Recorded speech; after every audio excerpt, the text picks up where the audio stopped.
there. Salim Omar here from the Straight Talk About Small Business Success podcast. Welcome to another amazing episode because I've got an amazing guest with us. Her name is Kerri-Ann Powell. Kerri-Ann, welcome. Hi, Salim. So good to be here. So excited to have you.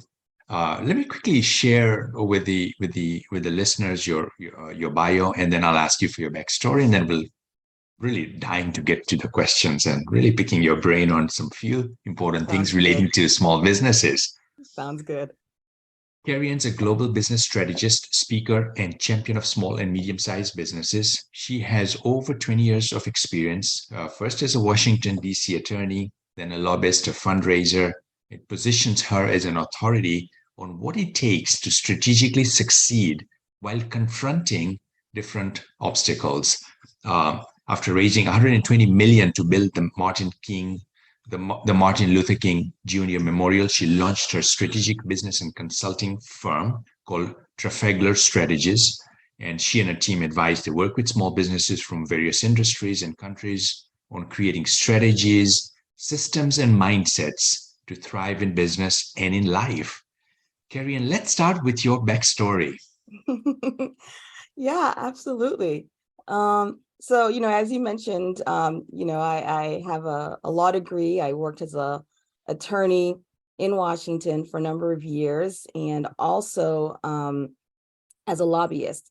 But before going to law school, I actually had worked as a professional fundraiser. And I think that was really where I began to learn some of the chops that I was able to implement in my later life, and obviously as I implement now, because I was really sort of spending time with a lot of CEOs in our community as we were raising money for very large causes. And so after going to law school, going back to Washington, working as an attorney and lobbyist, I got an opportunity to head up the fundraising effort for the Martin Luther King Memorial in Washington, D.C. And if you haven't been, it's a great memorial. It's right there on the tidal basin, and it's just one of the things that I hold to be one of the pride and joys of my entire life and my career. But while I was doing that, I got a chance to really begin to see how how you bring sort of high level strategy, the importance of developing high level strategy, regardless of how large a project was. Because even though the project was large, I mean, we were raising over $120 million, we were actually a small team. So, a lot of and as I was trying to sort of, okay, we need to be able to hit these markers, or else if we don't hit these markers each year, we are going to fall behind, and then the price is going to go up. Because I mean, you're building something, you gotta get the bid in, you want to build it during the time, or else supplies get more expensive and such.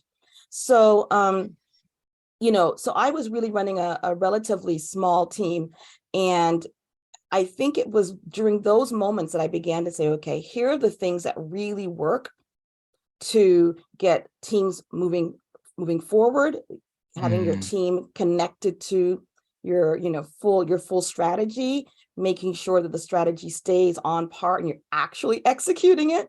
And those are sort of the ways. But then I also was able to see, because of my work with other companies during that time, see where some of the things cannot work. And so as I finished up the project, and we put the beds to rest, I decided I was going to go into business for myself around this topic. Got it. And now you've been working with small businesses across different industries and so forth. Very quickly, what excites you about small business? It's so interesting. To be honest with you, I was a complete nerd. When I was in junior high school, I was the president of the Future Business Leaders of America.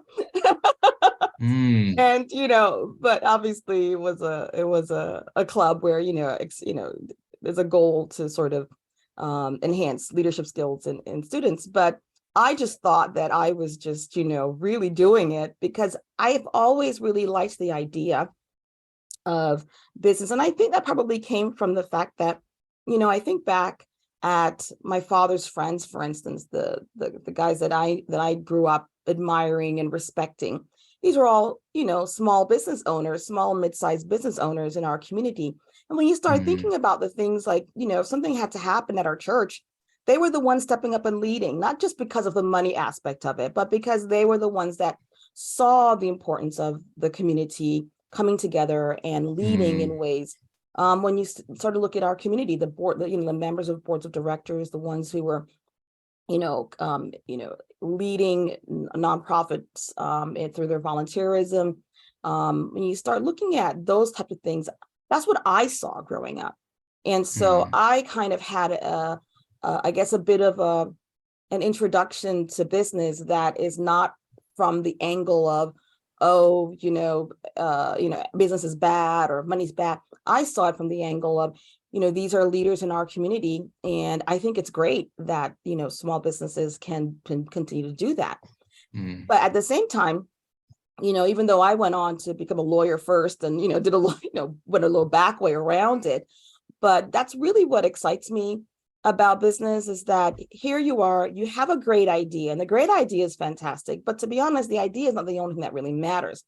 But you have a great idea, a way to serve the world, a way to provide a product or a service or some sort of benefit. And you can use your skills. You can also provide opportunities for other people to use their skills, meaning your employees. You can find a way to be able to support other businesses, meaning your vendors. You are supporting the community through your taxes, the infrastructures that we have, the water, the roads, all the things that, that your small business does. And you also, most small businesses, like percentage wise, are the ones that are supporting a lot of, civic organizations, charitable organizations. So even if you look at it from a small community, mm. city, your local region, that to me is exciting, not to mention the fact that you can innovate and create and be agile at the same time and also build something that lasts. So I think small business is a great stage of a business. And even if one stays small, I think it's fantastic. Mm. So let's look at it on the flip side. Lots of great benefits of having a small business as an owner, great Mm-hmm. things that come in the community, employment, and everything you mentioned. But the small business for the owner can at times be very stressful. It can be very chaotic. And there are times when the business owner is like ready to throw the towel. Tell And me about it. yeah, yeah. And, what are some ways like, to alleviate that or, to reduce that level of Yeah. chaoticness or that level of stress? Yeah, I tell you what, I am that you're up my alley in this question because I have a philosophical belief that you can run your business smoothly without stress and chaos. It doesn't have to be like that. I don't know if you've noticed it, Salim, but in the small business world, there is this kind of like, bravado, like, yes, look at me, I'm toughing it out. I'm, grinding, I'm hustling it out. And it's almost like a badge of courage. And I just don't really think that that should be the posture. So I would say first, it's not easy when when my clients come to me and they're in that place, because that's usually most of the times. And most of the times it's because, the real, I call them the four symptoms of chaos. Usually it's an issue of cash, right? Mm, Revenues, cash flows low, whatever, cash problems. mm, Secondly, they're sort of wearing too many hats and they can't step away from the business. Third, there's usually a team issue. Either the company, the owner built the team when it was very early days, sort of like, cousin Susie knows social media, so let's hire her. Auntie so-and-so is good at accounting, so we're going to bring her on board. But then now you're at the stage where it's not working because you never developed an org chart. You never sort of mm, interviewed people based on skill sets and those kinds of things. So you're having a problem with the team. And then the fourth one is the inability to scale. They've been doing it for a bit. And like, business is like anything in nature. If it's not growing, it's dying, right? So those are sort of the what I call four symptoms of chaos. So the mhm, question on the table is, how do you manage that chaos? Well, the truth is, and what my belief is and how I operate my business when I'm working with my clients is that those 4 symptoms, by the way, Salim, those 4 things are the top 4 reasons why businesses fail, period and done. So if that's happening in someone's business, they shouldn't just ignore it and be like, well, this is what running a business looks like. No, it's a problem. If you keep it going and never really address it, it does end to sinister problems. But nonetheless, but what I have found is that those are symptoms of chaos, not actually the real true culprits of chaos. So there are actually what I call 8 true culprits of chaos. And if you don't have these fundamental things in place, they will wreak havoc on your company. So the foundational elements that I first do, and this sounds really, really crazy, but if a client's coming in and they are pulling their hair out and they have the whole thing going, I first really sit down and say, okay, what's your life plan? And they're like, what does that have to do with anything? I'm like, just what's your life? Do you have one? Do you have a vision of how you want your life to be? What you see your purpose being? Like, what's your thing? Because I find that if you have a life plan and then you go to look at the vision of your business, that vision of your business must fit in to your life plan. It's not, let me tweak my life to fit into the vision of the business. It's the vision of the business should fit into your life plan. Now, if we don't have a life plan, I encourage people to pause a bit.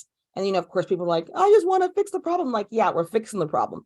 Let's just first with deciding what's the life plan. If you don't have one, or you haven't articulated, or you haven't written it down, or if you did one 30 years ago at some conference, let's sort of sit back and revisit that, articulate that, ignoring the business.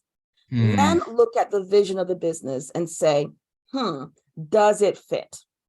And if it doesn't fit, let's tweak that. A lot of times I say that and business owners are like, wait a minute, I've been running my business for 20 years. I cannot overhaul my business. Well, I'm not really saying overhaul your business. What I am saying is sometimes it's just a 2 millimeter shift in the business, the vision of the business, that will get it to fit into your life plan. Because let's be honest, you did build a business, so you has to be some internal connection with what it was. But at the same time, if it doesn't fit, I think that's where you have to have the difficult conversations and have the difficult thoughts within your own self, conversations with your own self to decide, is this business fitting into my life plan right now? The person who I am right now. And if it isn't, can we shift enough things to make it fit? And if not, what could it look like for me? Will I need to, what does shifting look like?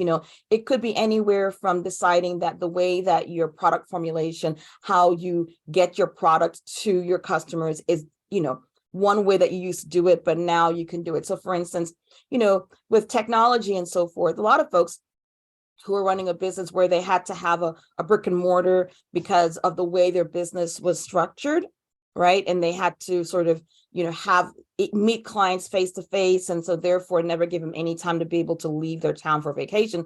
Maybe the business can go online. I'm not saying every business can, but sometimes because you've been doing it for a while, for so long, you don't think you can actually shift the business into online business. Or maybe it's an issue of, because we built the org chart a different way, and now the people that are in the team aren't really functioning the way that they need to be functioning. Again, more difficult conversations. It might be a need to, what I always have people do is literally set aside their current org chart or lack thereof and create a new one based on what they think the business actually needs. Then, and write the job descriptions as if you were starting, as if you just came in new to your business. And then start looking at the current org chart and the people that are working in that spaces and see, does that still line up? And if it does, then, hallelujah. But most times it doesn't. And so then there's a question around shifting, Susie from sales over to accounting, because that's her skill set. That's where she thrives. Maybe it means, splitting up a position from 1 to 2. It might mean letting some folks go, which no one wants to do that. But if it's not working, it's not working, because guess what? It's your business. And you're the one who's not sleeping at night. You're the one who's not taking a vacation without feeling like the business is going to implode. So those are some ideas where it's being honest with yourself and saying, first, what's my life plan? How do I see my life? And does this current iteration of the business fit into it? Yeah. If it doesn't, let's find some ways to shift it. Most times it's a 2 millimeter shift. Sometimes it's a real big shift. Sometimes it's, maybe it's time to sell and, buy another one, so you never know, but it's just being honest with oneself to say, here are some of the conversations. Yeah. And that's, honest conversation and really even honest questions to ask oneself. And, I'm so glad you mentioned the life plan and that being the beginning process, because it's the owner and who they are and their life that's the starting point, and really designing a business that fits our life. And this was a concept, actually, Kerri-Ann, that I had come across like 20 years back when I had coached under Michael Gerber, the owner, the founder of the E-Myth Academy, Oh, the yeah, I'm a E-Myth big book. fan of his. Yes. Yeah. He's much older. Back, in the day, I had met him and his team and worked Oh, with you him for met him. several Oh, years. fantastic. Yeah. And, he referred to it as a primary aim. He used the word the primary aim. You refer to it as a life plan. It's really understanding, what are we about? What do I want my life to be about? Yes. What do I want people to say in my eulogy when I'm not here? And, kind of using that kind of questions or, to really trigger some ideas, self-reflection on what do I want my life to be like? And then creating and designing a business that fits that. Salim, it's different, right? When you're talking about a small and medium-sized company versus, a multinational that's hiring a CEO. The CEO being hired for a multinational, while I think they still have to sort of look at their life plan and whether or not this job fits into it. I think it's a different conversation when it's an owner of a small and medium-sized company, where the company still very much is connected to the owner in a way that's very different than if, at different stages, the business looks differently. But at the stage of where most small and medium-sized businesses are, they're not at the stage where they have hired professional management yet. So it is even more important for them to be very clear about their life plan and how the business fits into it, because it's so much closer than if, you're a professional CEO who just kind of goes and troubleshoots a major corporation, stays there for a little bit and then moves on. And many times, Kerri-Ann, with a small business, they've got several employees, 5, 10, 15 employees, and they're, the owner is very much hands-on, hands-in, hands-on. They're running the day-to-day, the day-to-day show. And that becomes what they spend most of their time is fixing problems, servicing the clients, the customers, the patients. What advice would you give to a business owner that is that hands-on and they're enjoying their business, but it can be very overwhelming and they're doing stuff that they shouldn't be doing? They've got a lot on their plate. Most of their energy is going in working the business, very little left to working on the business, strategic planning, scaling, and all that. What's some advice you'd give to that person? Well, I think that is a recipe for problems later on. So it's something that one must address. I think the first thing one must think about is, what are we doing on a day to, what are they doing on a day-to-day? Even if they just spend a week, kind of just jotting down what it is they actually do on a day-to-day. And, or if they, if there's too much to jot down, sort of on the phone, like just record on their phone. Okay.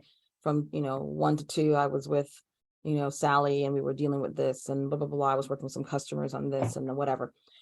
If we can get a time map as to what activities were being done during the day, during the week, go back and revisit and kind of decide what part of it was you working in the business and what part of it was you working on the business. And once you kind of have that, people will be so surprised at how little they work on the business. Then I think a part of it is sort of sitting down and saying, what are the things that only they can do in the business? So looking at all the things on their list, what are some of the things on that list that other people could do? Maybe they can't do it right now because you've kind of coddled them, babied them, didn't train, don't have any standard operating procedures, nothing is there to put in place, but you can train. But what are the things that only you can do in the business, and how much of that are you doing? And one thing, there are a couple of things, there are many, many, many things, Salim, that people can delegate. But one thing you cannot delegate is the strategic vision of the company. You can't delegate that. You can't delegate the leadership of the company. And so what I mean leadership, I mean, if you're working as the owner and it is your responsibility for the company to thrive and to scale, then that role is yours and only yours. So I think it's a matter of deciding what things are only you can do, and what things are things that you're doing in your daily day that are things that, if you trained well, if you developed some process maps, if you created some systems and operating procedures around it, if you hired well, then you could have other people do. Because once that's in place and you're spending more time working on the business, that is really where the excitement is. Because then you can kind of see the business as an entity outside of yourself. I don't know if you know Jay Abraham. He's another one of the, right, I love him. And I heard him speak, and he said that oftentimes, he said that a business is kind of like a hedge fund. He says entrepreneurs need to look at their businesses as hedge funds, and you're investing in this hedge fund in different ways. But if you want to be smart about it, you want to be a smart investor in the business. Spending all your time working in the business is not a good investment into the hedge fund. It's not smart. Another way to look at it is you kind of, look at it like you're building an entity. Michael Gerber talks about this all the time, because he has that whole sort of franchise model thought process. Franchise prototype. Yeah, if you're building the entity so that it can be sold, you don't have to sell it, but I really believe in building the entity, building the business as an entity separate from oneself. So if you were going to build this thing, say you're doing a painting, you'd get the colors and you do the yellow and the reds and the whatever, build it such as that, and that be the excitement of it all. So when you're working in the business, you're not painting the business, but if you're working on the business, you're creating this beautiful masterpiece that if you wanted to sell it, you could, or you can hang it on your wall, or you can give it to your family once you pass away, but it's not reliant upon you. The only way you get to that stage is if you're working on the business the majority of the time. The percentage, I don't know, 20% working in and 80% working on. Frankly, I think you shouldn't be working in it at all. I think you should be working on it all the time, because the more you're working on it, the bigger it grows. It's like anything in nature. You give it some fertilizer, some great water, some good sun, some laughter, speak to it a little bit, and it'll grow and it'll surprise you. Love that. Yeah. And I want this what you just shared to come in as a reminder, because many times business owners may have thought like that, and then the day to day has forced you to kind of really roll up the sleeves and just kind of do what you need to do. But I wanted to come as a reminder that, kind of think of this and start moving in that direction again, because that's going to be more, it's going to do more good in Yeah. terms of growth and profitability and cash flow and success for you to get closer to your life plan. Yeah. Maybe one sort of small little tactic is, I use the alarm on my phone, to be honest. And, Mm. if I'm doing a task that is a working in the business task, I literally will put my alarm on and let it, I'll say, okay, if I think this work on this task should take only a certain amount of time, and after that, that's it for the day, the rest of the day, I'm going to be working on the business. Once that thing goes off, obviously you can't, if you're talking to a customer, in the front of the store, you can't be like, okay, I'm sorry, gone. But it's it's a reminder to say, yeah, I'm Mm. working way more in the business than I should. And the more you do that, the more of a habit it is. Jim Collins, from who wrote the book Good to Great, he said one of the things that he did with his company as a way to kind of, get something they wanted to, it's around optimization in the company. And they would do these, what we would call sort of debriefs, but he called them a whole Mhm. different word. He comes up with all these great little terms. But what he would say was that they decided that if they were going to do any event they were doing or any project or anything, they needed to have everything sorted by 3 weeks prior. So they would have a T minus 3 meeting 3 weeks prior to the event or whatever. And as they were doing this, they, they were always slipping that T minus 3. It was like, oh, it'd be like T minus 2, T minus 5 days, it was Mhm. always slipping because it wasn't like a priority. But so what they did was they had a big, huge thing on their wall, and it said, every time they meet the T, the goal was to do 100 T minus 3 events. So they wanted to do 100 events where they met their T minus 3 goal meeting. And if it slipped just not even one day or a minute over one day, the count would have to go back. So even if I got to 20 days, they would have to, if that particular one slipped, they would have to go back and start the clock again. It Mhm. became a rallying call in his company, right? Mhm. Where it was like the person who was in charge of the T minus 3 meeting, they're like, I'm not going to be the one to drop the ball. And as they practice that habit, and Salim, it's all about practicing the habit.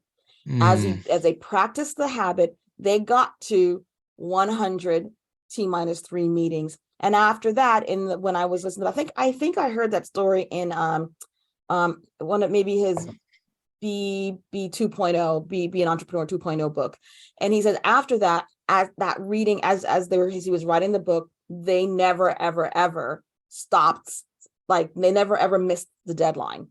So it was just a Mhm. habit they had to form. They were slipping all the time, slipping, but they Mhm. decided to constantly have the goal. Eventually they were able to get to it. So for your business owner audience, if you set a time watch and you say, okay, I'm only going to spend this much time in the business, start real, after you do an audit, then you say, okay, it's realistic for me to be able to cut back, say, an hour, per week or something like that, and move that hour into working on my business. So don't do anything radical, just something that you think could realistically happen without you feeling anxiety and without the company going under. And then use the timer or whatever mechanism works for you. Start doing that.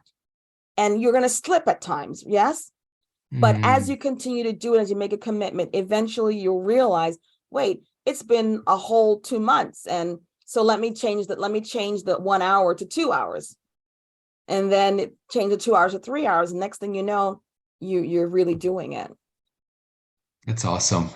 Yeah. Kerri-Ann, this is amazing. I think we could go on for like a few hours and still have so much fun talking about small business stuff, growth, Mhm. profitability, making it more successful, less stressful. But I'm looking at the clock and we need to finish off soon. Let's, what's the best way for listeners to reach out to you? Yeah, so my website is trafalgarstrategies.co. It's .co. So, if you find me there, you can reach out through that mechanism. Also too, I do have a gift if you'd want me to, I can share with your audience. That'd be Um, lovely. okay, so I do have I did a bit of an ebook a few months back, and it literally is called The 8 True Culprits That Are Okay. Causing Chaos in Your Okay. Business. Okay. And so in Great. that, it's a short ebook that allows for people to recognize what are some of the symptoms that are happening in their business, what could be the cause of it, and then there are some really great sort of tips on how to fix it. And so if your audience would like that, they can go to nobusinesschaos.com and they can just download it for free there. So the website is nobusinesschaos.com. And because I believe business chaos is the enemy. Yeah, yeah, that's wonderful. That's awesome. And I think we need to have you over again, Kerri-Ann, I would love if it. you're open to that, because I we have will. more to talk. Yes, Thank you yes. so much. This is amazing. I really enjoyed it. You shared some wonderful insights that really makes a business owner think, made me think, and I appreciate it. What Thank a you. pleasure it's been. Thank you for having me. Awesome. You take care. Bye-bye.